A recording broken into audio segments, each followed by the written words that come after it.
జన్మాంతర సత్వం అనే అంశంలో అంటే ఇప్పుడు కొంతమందికి అనేక రకాల సందేహాలు.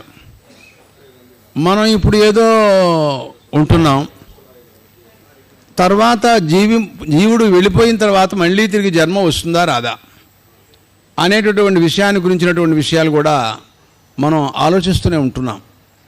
కొంతమందికి ఈ విషయంలో విశ్వాసం లేదు. కానీ వేదమంత్రాలు ఏం చెబుతున్నాయి ఏమిటి మనం ఆలోచించినట్టయితే చూడండి, అంటుంది దేవాః పితరః పితరో దేవాః యోహమస్మి ససన్యజే యస్యాస్మినతమంతరేమి అని అంటుందండి. దేవతలతో మాట్లాడుతున్నాడు, పితృదేవతలతోనూ మాట్లాడుతున్నాడు. దేవాః పితరః అన్నాడండి ముందు. ఓ దేవతల్లారా అని అంటూ పితరః అని ఒక విశేషణం, అంటే వాళ్ళు రక్షించేవాళ్ళు అని దానికి అర్థం. పితరః అంటే పితృడు, పిత అంటే తండ్రి కదా, తండ్రి కుమారుని రక్షిస్తూ ఉంటాడు, పిల్లల్ని రక్షించుకుంటూ ఉంటాడు కదా. అట్లాగా ఆ అర్థంలో ఆ పదాన్ని అక్కడ వాళ్ళు ప్రయోగించడం, అక్కడ ఉండడం జరిగింది. దానివలన ఓ దేవతల్లారా మీరు రక్షించేవాళ్ళు, దేవాః పితరః పితరో దేవాః, మళ్ళీ పితృదేవతలను ఉద్దేశించి మాట్లాడుతున్నాడు. వాళ్ళతో అంటాడు దేవాః మీరు ప్రకాశించేవాళ్ళు అని అక్కడ మాట్లాడుతున్నాడు. అంటాడు యోహమస్మి ససన్యజే, నేను నా జన్మాంతరంలో ఎటువంటి ఆచారంలో నేను ఉన్నానో మళ్ళీ తిరిగి ఇప్పుడు కూడాను అదే ఆచారంలో ఆ రకంగా ఉంటున్నా. అంటే నా తండ్రి ఏ రకమైనటువంటి విధానంలో నడిచారో మళ్ళీ తిరిగి నేను కూడాను అదే ఆచారంలో నడుస్తున్నాను అని చెప్పడం కోసమని మాట్లాడుతున్నాడండి. ఇక్కడ చూడండి, యోహమస్మి ససన్యజే.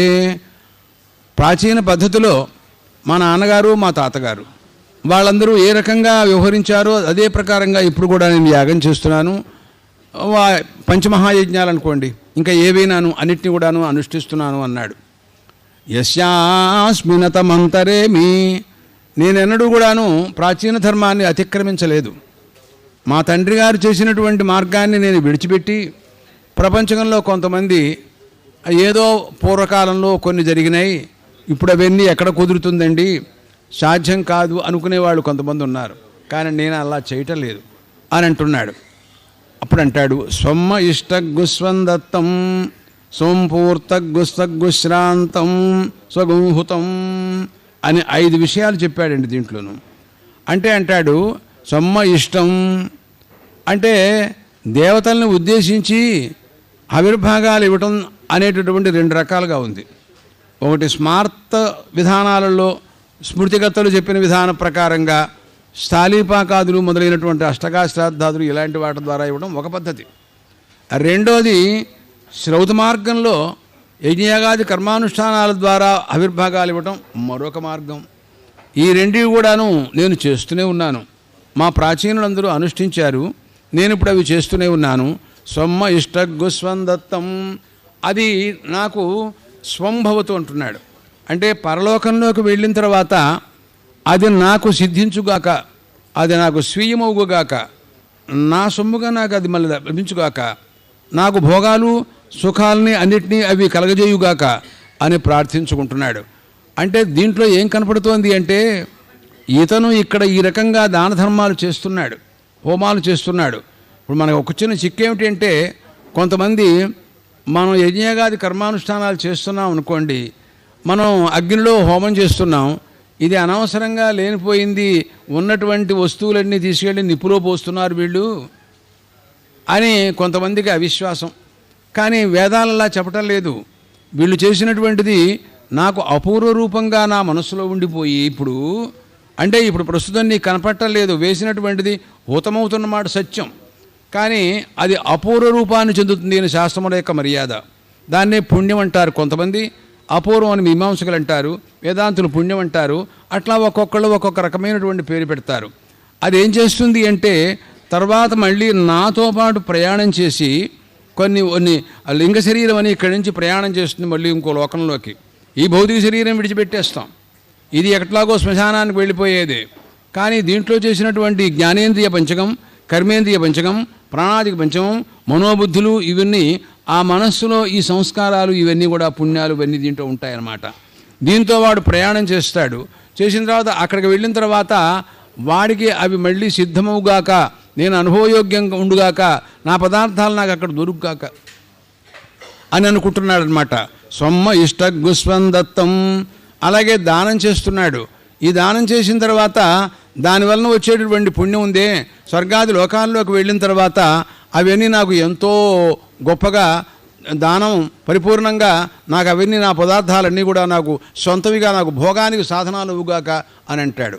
మరొక మంత్రం చెబుతుంది, అస్మద్దాత్రాదేవత్రాగచ్చత మధుమతీ ప్రదాత రమావిశతానవహాయాస్మాన్ దేవయానేన పథేత సుకృతాన్ లోకేసీదత తన్నస్సృతం అని ఉంటుందండి. చూడండి, దానం చేస్తున్నాడు వీడు, అనుకుంటున్నాడు ఏమిటో పాపం వీడి దగ్గర ఉన్న సొమ్మంతా అనవసరంగా వాడికి ఇస్తున్నాడు రా, అదేమిటి ఎలా చేస్తున్నాడు అని లేనిపోయిన మాటని ప్రపంచం అనుకుంటూ ఉంటుంది. కానీ వేదాలు అలా చెప్పటం లేదు. అస్మద్దాత్రాదేవత్రాగచ్చత. ఆ యజ్ఞగా యాగాది అనుష్ఠాన కాలంలో దేవత్ర అంటే దేవశబ్దానికి ఋత్విక్కులు అని దానికి అర్థం. ఎందుకంటే వాళ్ళు దేవదూతలు అన్నమాట. దేవదూత వా ఏతే త్రిజ అని చెబుతుంది. వాళ్ళు దేవతల దగ్గరికి పంపించడానికి మధ్యవర్తులుగా ఉంటారు. మనం ఇక్కడ డబ్బాలో వేస్తాం పోస్టు, అక్కడ పొందేవాడు మెడ్రాస్లో ఉంటాడు, మా మధ్యలో తీసుకెళ్లేవాళ్ళు ఉంటారు చూడండి, వాళ్ళు అనమాట. వీళ్ళు దేవదూతలు. వాళ్ళు ఈ పోస్టు దూతలు వీళ్ళేమో దేవదూతలు అనమాట. మనం ఇచ్చిన ఆవిర్భాగాలు తీసుకెళ్లి దేవతలకు ఇస్తారనమాట.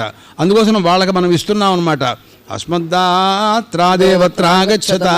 అది వెళ్ళి అక్కడికి వెళ్ళిన తర్వాత మధుమతి ప్రదాత అక్కడి నుంచి అక్కడికి వెళ్ళిన తర్వాత మధుమతి అండి, మాధుర్యోపేతంగా అక్కడికి వెళ్ళిన తర్వాత ఎంతో గొప్పగా వీడు ఇచ్చినటువంటి ప్రయోజనాలు, ఈ దానాలు ధర్మాలన్నీ కూడాను వాడికి భోగానికి వాడికి అవకాశాలు కలగజేస్తాయన్నమాట. అక్కడ అంటే దాచుకుంటున్నాడు ఆలోకంలో కూడా మనకు ఉండటం కోసం అన్నమాట దానికి అర్థం.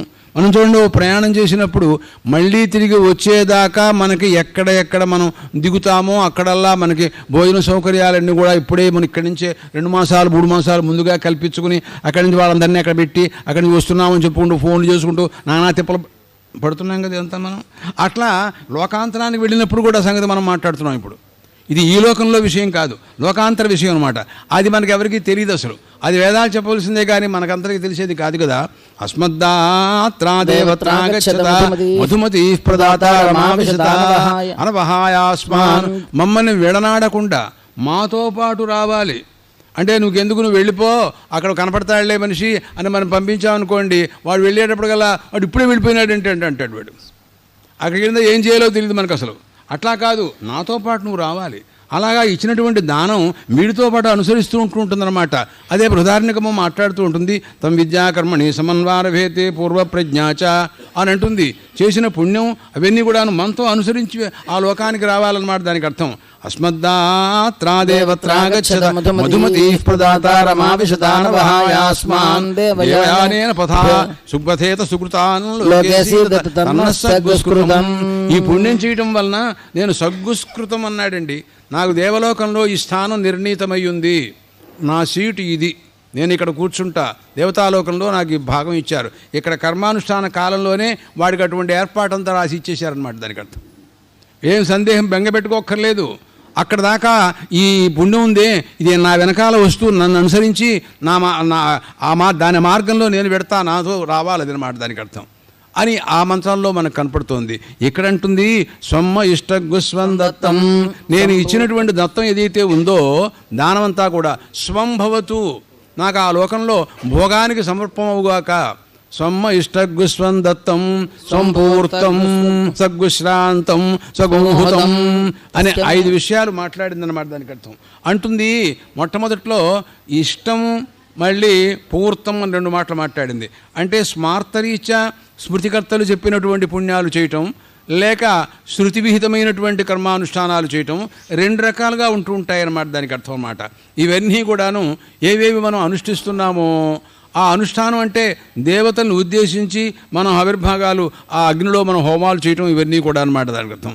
దాంట్లో విధానాల్లో చిన్న మార్పులు ఉంటాయి. కొన్ని స్వాహాకారంతో కొంతమందికి సమర్పిస్తారు, వషట్కారంతో కొంతమందికి సమర్పిస్తారు. ఏది ఏమైనప్పటికీ కూడాను దేవతలకు ఆవిర్భాగం ఇవ్వడం అనేది స్మార్తకర్మలలో కానీ శ్రుతకర్మలలో కానీ ఉభయత్రా సమానంగా దేవతల్ని భావన చేయటం, సమర్పించడం, మరి హవిస్సులు ఇదంతా మామూలే. ఆ రకంగా నేను ఇచ్చినటువంటివన్నీ కూడాను స్వర్గలోకంలో ఆ లోకంలో నాకు మంచి భోగాన్ని కలగజేయడం కోసం సిద్ధంగా ఉండుగా కానీ ప్రార్థించుకుంటున్నాడు. దీన్ని బట్టి చూసినట్టయితే ఇతనికి జన్మాంతరం ఉంది అన్న సంగతి స్పష్టంగా కనపడుతోంది కదండి. లేదంటానికి అవకాశం లేదు కదా. సొమ్మ ఇష్టగుస్వందత్తం సంపూర్తం స్వర్గుశ్రాంతం. శ్రాంతం అన్నాడండి. శ్రాంతం అంటే అతనికి తపస్సు అన్నమాట. అతను తపస్సు చేస్తున్నాడు. కొంతమంది మహాత్ములు తపస్సు చేస్తారు, ఆహార నియమంతో నిరంతరం తపస్సు చేస్తుంటారు. దాని యొక్క ఫలాన్ని అక్కడ ఆ లోకంలో ఉత్తమ లోకాల్లో వాళ్ళకి స్థానాలు కల్పించబడి ఉంటాయన్నమాట తపస్సంపన్నులకు అనమాట. వాళ్ళు స్వర్గలోకాల్లో చిరస్థాయిగా ఉండేందుకు అవకాశాలు అవన్నీ కూడా రెడీ చేసి ఎట్టి పెట్టేస్తారన్నమాట. వాడు చేసినటువంటి పుణ్య విశేషం మనకి రామాయణంలో కూడా కనపడుతోంది. ఆయన సుతీక్ష్ణ మహర్షి, అలాగే శరభంగ మహర్షులందరూ కూడా తపస్సు చేసుకుంటూ ఉంటారు. చేసే సమయంలో రాముడు సంచారం చేసినటువంటి కాలం ఆయన వెళ్తూ ఉంటారు. వెళ్ళినప్పుడు అక్కడికి ఒకానొక దివ్య రథం వచ్చినట్టు ఆయన వీరు చురుగ్గా వారెవరో చూద్దామని వెడుతున్నట్టు ఒక సందర్భం ఉంది అక్కడ. సరే రాముడు వస్తున్నాడని చెప్పేసేసి ఆయన రథం మీద వచ్చినవాడు దేవేంద్రుడండి. ఆ ఆశ్రమంలోకి వచ్చి ఆ మహర్షితో మాట్లాడి ఆ రథం వేసుకుని ఆయన వెళ్ళిపోయినట్ట. సరే స్వామి తర్వాత వెళ్ళారు. వెడితే ఎవరండి ఇంతకు ముందు ఏదో రథం కనపడింది, ఎవరో అంటే దేవేంద్రుడండి, ఆయన వచ్చి వెళ్ళాడు అని అన్నారు. అదేమిటండి, ఎందుకు అలా వెళ్ళిపోయినాడు ఆయన, ఎందుకు వచ్చాడు అసలు ఏమిటి అని అడిగారు. అడిగితే ఏం లేదు, మా తపస్సు ఫలించింది, మీకు స్వర్గలోకాలు సిద్ధంగా ఉన్నాయి, మీరు అనుభవించవచ్చు, మీరు రండి, తీసుకెళ్ళటానికి వచ్చాను నేను, ఇదిగో రథం రెడీగా ఉంది అని చెప్పడానికి వచ్చాటండి. అయితే రాముడు అడిగారు, మరి ఏమంటే మీరు వెళ్ళలేదే, ఇక్కడే కూర్చున్నారే అని అడిగారు. ప్రభు, మేము ఆ స్వర్గాలోకాల కోసమని మేము తపస్సు చేయలేదు స్వామి, మీ దర్శనం కోసమనే తపస్సు చేస్తున్నాం. మేము ఎప్పుడు హృదయాంతరాలలో ఎప్పుడు కూడాను మిమ్మల్నే మేము ధ్యానం చేస్తూ ఉంటాము. ఇప్పుడు సాక్షాత్తు ప్రత్యక్షంగా మీ దర్శనం మాకు అయింది, మేము విన్నాము సాక్షాత్ శ్రీ మహావిష్ణువు అవతరించాడని, సంచారం చేస్తున్నారని, అరణ్యాల్లో ఉన్నారని, దర్శనం అవుతుందని, అందుకోసం మేము చేస్తున్నాను వాళ్ళు చెప్పుకుంటారు. అట్లా అంటే ఎందుకు చెబుతున్నాం ఈ మాటలంటే ఆ తపఫలం వాళ్ళకి స్వర్గాది లోకాలన్నీ కూడాను సిద్ధంగా ఉంటాయి. అదే అంటుంది స్వర్గుశ్రాంతం అనేటటువంటి పదం అందుకోసమనే ఏర్పడిందనమాట. శ్రాంతం అంటే తపస్సు. ఏదైతే వాళ్ళు తపస్సు చేశారో మహాత్ములు అది స్వంభవతు అన్నాడు.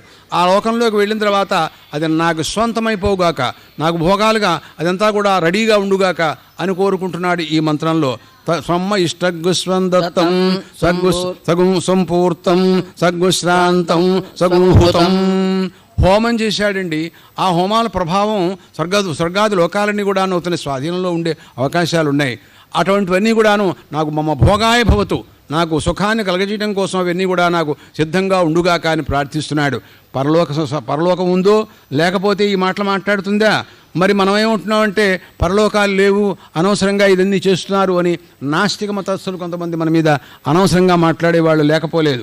కానీ ఈ మంత్రార్థాలు కనుక విన్నట్లయితే ఆ భావాలు వాళ్ళు కలగవని నేను అనుకుంటూ ఉంటాను. సొమ్మ ఇష్టగుస్వందత్తం సగుంహుతం సగుశ్రాంతం సగుంహుతం అగ్నిరూపద్రష్ట. పైగా ఇక్కడ అంటున్నారు ఇది అగ్నిరూపద్రష్ట వాయురూపశ్రోత ఆదిత్యో నుఖ్యాత ద్యౌఃపిత. అంటే కొంతమంది ఈ కర్మానుష్ఠానాలు చేసేటప్పుడు చూసేవాళ్ళు ఉపద్రష్ట సాక్షిగా ఉండేవాళ్ళు కొంతమంది దేవతలు ఇక్కడ నిర్దేశిస్తున్నాడండి. అగ్నిరూపద్రష్ట, ఆయన సమీపంలో ఉండి చూస్తుంటుంటాడు. అగ్ని ఎలా చేస్తున్నావు, జాగ్రత్తగా ఉందా లేదా అని చూస్తుంటూ ఉంటాడు. చూడండి, ఒకనొక కర్మకి ఒకరిని సర్వోపద్రష్ట అని ఒకరిని పెడుతుంటారు. ఆయన అన్ని ఆర్తిజ్యాలు చూట అటువంటి వాడే ఉషస్థి మహర్షి అని మనం ఛాందోగ్యోపనిషత్తులో వింటుంటాం. మహారాజు గారు యజ్ఞం చేస్తే అక్కడికి వెళ్ళాడు. ఆయన సర్వోపదృష్టత్వం ఆయనకి ఇచ్చారని, అందరి ఆర్తిజ్యాలు అన్నీ కూడా సక్రమంగా లేవా ఉన్నాయా లేవా చూడగలిగిన శక్తి సామర్థ్యాలు ఆయనకు ఉన్నాయని మనం వేదాంత పుస్తకాల్లో వింటుంటాం, ఉపనిషత్తుల్లో వింటుంటాం. అలాగే తస్య అగ్నిరూపద్రష్ట వాయురూపశ్రోత, ఆయన దగ్గరే కూర్చుని వింటూ ఉంటాడు. ఆ మంత్రాలు ఎలా చెబుతున్నాడు, సక్రమంగా చెబుతున్నాడా లేదా, ఓ మంత్రానికి ఓ మంత్రం చెబుతున్నాడా అని తెలుసుకుంటూ ఉంటాడు ఆయన. వాయురూపశ్రోత ఆదిత్యోనుఖ్యాత, సాక్షాత్ ఆదిత్యుడు చూస్తుంటుంటాడు. ఎరా ఏమిటి ఇటు వెళ్ళాలి, ఆహ్వనీయానికి ఇటు పక్క నుంచి వెళ్ళాలా, ఇటు పక్క నుంచి వెళ్ళావా, ఆ మార్గంలోంచి రావాలి కదా, ఇటు వచ్చావే, అవన్నీ చూస్తుంటూ ఉంటాడు ఆయన. ఇంతమంది సాక్ష్యాలు ఉన్నారండి దీనికి. వాయురూపశ్రోత ఆదిత్యోనుఖ్యాత ద్యౌఃపిత పృథివీమాత. మరి ఎవరండి నీకు తల్లి తండ్రి ఎవరండి అడిగాడు. పృథివీమాత అండి. ద్యౌఃపిత మా నాన్నగారు, మా స్వర్గలోకం మా నాన్నగారు ఆయన. వీళ్ళంతా ప్రజాపతి సృష్టించిన బంధుత్వం. వేరే నాన్నగారు ఉన్నారు నాకు, మా అమ్మ కూడా వేరే ఉంది, నాకు బంధువులు కూడా వేరే ఉన్నారు. కానీ దైవ బంధుత్వం ఇదంతా. యో పిత పృథివీ మాత ప్రజాపతిర్బంధు. నీకు బంధువులు ఎవరయ్యా అని అడిగారు అంటే ఏదో మేనత కొడుకు మేనమామ కొడుకు అదంతా వద్దు. ఇప్పుడు వాళ్ళందరూ మానవ బంధువులు, కానీ దైవిక బంధువులు అనమాట. దానికి సాక్షాత్ ప్రజాపతి నాకు బంధువు అనమాట. అజో పిత పృథివీ మాత ప్రజాపతిర్బంధు ఏవాస్మి సనుయజే. అది కావాల్సిన మాట. నేను జన్మాంతరంలో తండ్రి రూపంగా ఉన్నప్పుడు ఏ రకంగా కర్మానుష్ఠానం చేశానో మళ్ళీ ఇప్పుడు కూడా అదే రూపంతో ఆ రకంగానే ఏ రకమైనటువంటి మార్పు చేర్పులు లేకుండా అదే విధానంగా ఇప్పుడు మళ్ళీ కర్మానుష్ఠానం చేస్తున్నాను నేను అని చెప్పుకుంటున్నాడు. తర్వాత తను చేసినటువంటి దాన్ని అనుభవించడానికి మనకి స్వర్గలోకంలోకి ఇవన్నీ కూడా నాకు భోగానికి అవుగాక వెళ్ళుగాక అని మళ్ళీ కోరుకుంటున్నాడు. అంటే దీన్ని బట్టి చూస్తే జన్మాంతరాలు ఉన్నాయని అంటారా, లేకపోతే ఇవన్నీ ఊరికే మాట్లాడుతున్నాయి వేదాలు అంటారా? అంగీకరించాల్సిందే కదా. వెనక జన్మని గురించి మాట్లాడాడు. ఇప్పుడు ప్రస్తుతం ఈ జన్మలో నేను ఇదివరకు చేసినటువంటి దాని ప్రకారంగా చేస్తున్నానని చెబుతున్నాడు. ఏమంటే వాడు గుర్తుందంటారా ఇదివరకు జన్మలో చేసినట్టుగా అని అని మనకి మంత్రం చెబుతోంది కదండి. ఆ మార్గం ఉండక్కర్లా. వాళ్ళు ద్రష్టలుగా ఉన్న వాళ్ళు మాత్రం వాళ్ళు చెబుతారట. అంటే ఒకవేళ తండ్రి గారు అనిత్యం కావచ్చు, వీడు ఆ తండ్రి గారిని వీడు చూడకపోవచ్చు, తండ్రి గారు చేసినట్టుగా చేస్తున్నారని వీడు తర్వాత ఎవరో చెప్తే చేయొచ్చు. కానీ అప్పుడు చూసినా ఇప్పుడు చూసినా అగ్ని వాయువు ఆదిత్యుడు అనే దేవతలు మాత్రం అప్పుడు వాళ్ళు అగ్నిరూపద్రష్ట వాయురూప శ్రోత ఆదిత్యోనుఖ్యాత. వాళ్ళు అప్పుడు ఈ ముగ్గురు దేవతలు ఆ తండ్రి గారి కర్మకి కూడా వాళ్ళు ద్రష్టలుగాను ఉపశ్రోతగా ఉన్నారు. వాళ్ళు మళ్ళీ ఈయనకి కూడా ఉన్నారు. వాళ్ళు నిత్యంగా ఉంటారు కదండి. మనమంటే అనిత్యం, ఉంటాం తర్వాత ఉండకపోవచ్చు, కానీ వాళ్ళు మాత్రం శాశ్వతం. తండ్రి కాలంలో ఎవరైతే ఉపద్రష్టగా వాళ్ళతో చూస్తూ ఉన్నారో మళ్ళీ నా కాలంలో కూడా ఆ దేవతలే ఉన్నారు. కాబట్టి వాళ్ళు చెప్పారు మీ నాన్నగారు ఇలాగే చేశాడురా అనే విషయం. దాన్ని బట్టి ఇదంతా కూడా పూర్వజన్మలో చేసినటువంటిదంతా కూడా ఈ జన్మలో ఈ రకంగా వీడు నడిపిస్తున్నాడు అనే విషయం కూడా మనకు అర్థమవుతోంది. మళ్ళీ జన్మలో ఇవన్నీ నాకు భోగానికి అనుభవానికి సుఖానికి కారణం అవుగాక అని కూడా ప్రార్థిస్తున్నాడు. ఏవాస్మి సనుయజే అనే మాట వల్ల స్పష్టమవుతోంది. మరొక మంత్రం మాట్లాడుతూ ఉంటుంది అక్కడ. అది పూర్వం దేవా అపరేణానుపశ్యన్ జన్మభి జన్మాన్యవరైః పరాణి వేదాని దేవా అయమస్మీతి మాం అహగుం హిత్వా శరీరం జరసః పరస్తాతు అంటుందండి. ఆ మంత్రం చెప్పే మాటలు వింటుంటే చూస్తే అదేంటుంది, పూర్వం దేవా అపరేణానుపశ్యన్ జన్మభి. ప్రస్తుతం ఇప్పుడు మానవ జన్మలో నేనున్నా, ఈ శరీరం మానవ శరీరం, దీంట్లో ఉంటున్నా. ఈ ప్రకారంగా దీని ధర్మాలు అనుష్ఠిస్తూ నేను కాలం గడుపుకుంటున్నాను. దీన్ని బట్టి నాకు ఏమనిపిస్తోంది అంటే నాకేదో కొన్ని స్మృతుల వలన జన్మాంతరంలో విషయాలు నాకు గుర్తు రావడం చేత దీనికంటే కూడా ఒక జన్మ మరి ఇంతకుముందు కూడా ఒకటి ఉండి ఉంటుందని, దీనికంటే ఉత్కృష్టమైనటువంటి దేవతలు కొంతమంది ఉన్నారని, వాళ్ళ దృష్టిలో నేను చాలా తక్కువని, నాకంటే వాళ్ళు ఉత్కృష్టులని ఒక భావన. ఎందుకంటే ఆ కర్మానుష్ఠానం వలన మనం గొప్పవాళ్ళని గౌరవిస్తాం. మహాత్ములు పరమాచార్యులు వారు, అలాగే ఇక శంకరాచార్యులు వారు, ఇలాంటి మహాత్ములు మనం గౌరవిస్తూ ఉంటాం. మనం తక్కువ వాళ్ళం, జీవులం, మహాత్ములు జ్ఞానులు, వారిని మనం ఆరాధించాలి. ఆ రకంగా దేవతలను ఆరాధిస్తున్నాం. మనం తక్కువ వాళ్ళం, వారిని ఆరాధిస్తున్నాం. కాబట్టి మనకంటే వాళ్ళు గొప్పవాళ్ళన్న సంగతి తెలియట్లా. పూర్వం దేవా అపరేణానుపశ్యన్ అధమేన అనేన అదీయేన మానవేన జన్మన, ఇంతకంటే పూర్వం ఒక జన్మ ఉందేనండి, ఇంతకంటే ఉత్కృష్టమైనటువంటి జన్మ దేవతా జన్మ, దేవతాలోకం ఉంటుందనండి నేను అనుకుంటున్నాను. జన్మాన్యవరైః పరాణి వేదాని దేవా అయమస్మీతి మాం అహగుం హిత్వా శరీరం జరసః పరస్తాతు. ఏమయ్యా ఆ ఉందని చెబుతున్నావు కానీ నిజంగానంటావా? ఆ జన్మ నువ్వు పొందడానికి ఎప్పుడు పెడతావు అంటే జరసః పరస్తాత్ అండి. వార్ధక్యం వచ్చేస్తుంది కదా కొంతకాలం అయ్యేటప్పటికల్లా, అప్పుడు శరీరం విడిచిపెట్టేస్తాం కదా, ఆ తర్వాత వెళ్ళిపోతాను ఆ లోకంలోకి, నా చోటుకు నేను పోయి అక్కడ భోగాలని అనుభవిస్తాను, ఇక్కడ చేసిన పుణ్యాలన్నీ కూడా నాకు అక్కడ దక్కుతాయి, నేను అక్కడ ఉంటాను అని ఆనందంగా ఉంటానని చెప్పుకుంటున్నాడు. అనేప్పుడు వెళ్ళేటప్పుడు మరి నీకు ఎలా గుర్తుంటుందయ్యా నువ్వు వెళ్ళేటప్పుడు నీకు సాధనం ఏమిటి, ఎవరు తీసుకెళ్తారు, ఎట్లా పెడతావు, నీకు ఏదైనా మధ్యలో చేతిలో ఏమైనా బ్యాగ్ ఉంటుందా, ఏదైనా సామాన్ ఉంటుందా, మధ్య మార్గంలో ఏదైనా దాహం అవుతే నీ మంచిగా తాగుతావా, ఏమిటి మామూలుగా లోకరీతి అడుగుతుంటాం. కానీ అంటుంది ప్రాణాపానం చక్షుశ్రోత్రం వాచం మనసు సంభృతాం హిత్వా శరీరం జరసః పరస్తాత్ ఆభూతిం భూతిం వయమశ్నవామహే అని అంటుందండి. వెళ్ళేటప్పుట కొన్ని పదార్థాలు తీసుకెడతాటండి ప్రతి జీవుడు కూడాను. వాడు చేసినటువంటి పుణ్యం పాపం అవన్నీ కూడాను వాడి మనస్సులో ఉంటాయన్నమాట. సంస్కార రూపంగా పాపాలు చేసేవాళ్ళు పాపాలు చేస్తుంటారు, పుణ్యాలు చేసేవాళ్ళు పుణ్యాలు చేస్తుంటారు. వాటి సంస్కారాలన్నీ వాళ్ళ మనసులో ఉంటుంటాయన్నమాట. దానికి ఇంకా కొన్ని సహాయంగా ఉండే ఇంద్రియాలు ఉన్నాయి. ప్రాణాపానం చక్షుశ్రోత్రం వాచం మనసు సంభృతాం. ఆ మనస్సు యందు ఇమిడి ఉండి దాంతో అవినాభావ సంబంధంతో ఉండేటువంటి వాక్, అది దాన్ని బట్టి కర్మేంద్రియాలని కూడాను జ్ఞానేంద్రియాలు ప్రాణాపానాలు. ప్రాణాపానం అంటే చేత మొత్తం 5 వృత్తులు కూడా తీసుకోవడం అనే ప్రాణాపానము చక్షుశ్రోత్రం. చక్షుస్సు శ్రోత్రం అని జ్ఞానేంద్రియాలని రెండింటినీ చెప్పారు. వాక్ చెప్పాడు కాబట్టి కర్మేంద్రియాలు.